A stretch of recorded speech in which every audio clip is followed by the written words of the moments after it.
So you want to start a GLP-1 medication. Listen to this. If you don't know me, my name is Stephanie, and I have lost 77 pounds taking a GLP-1 medication, compound semaglutide. And I have some tips for you.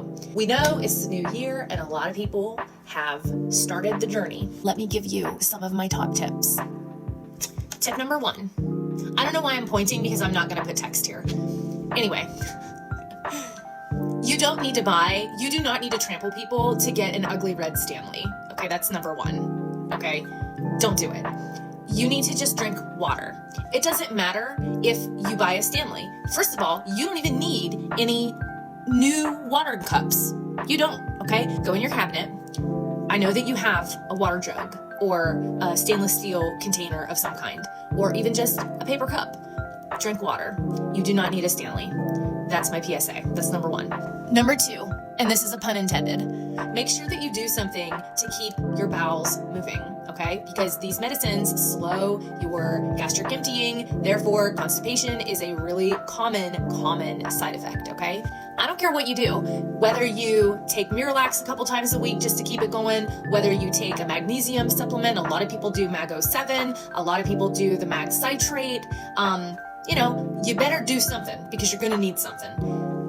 Hand in hand with that is number 3. Number 3 is get yourself a really good probiotic. So you need a probiotic, a prebiotic, and a fiber supplement. These are very, very important, okay? So keep your bowels moving, supplements. Number 4, prioritize protein, but you don't have to go crazy. The biggest thing is making sure that you're eating a balanced diet, and that includes carbs. It's okay. I know that you've been hurt in the past. You can eat the carb. It's fine. Potatoes are good and delicious, and you can have those. Fruit, you need fruit.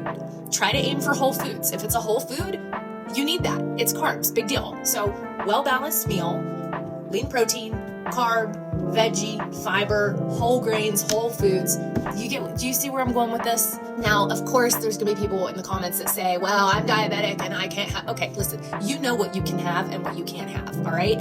Stick with what your dietitian says, stick with what your doctor says. I'm just a random person on TikTok, okay? But I'm telling you, if you're a regular, Joe Schmo, just eat a balanced diet, okay? It's not a big deal. Tip number 5 is, and this is not medical advice, but if a dose is working, meaning that you're losing weight and you're tolerating the side effects, you may not have to move up. So definitely ask your provider about that. I think a lot of us I feel like a lot of new people in this journey feel like they need to move up as fast as possible.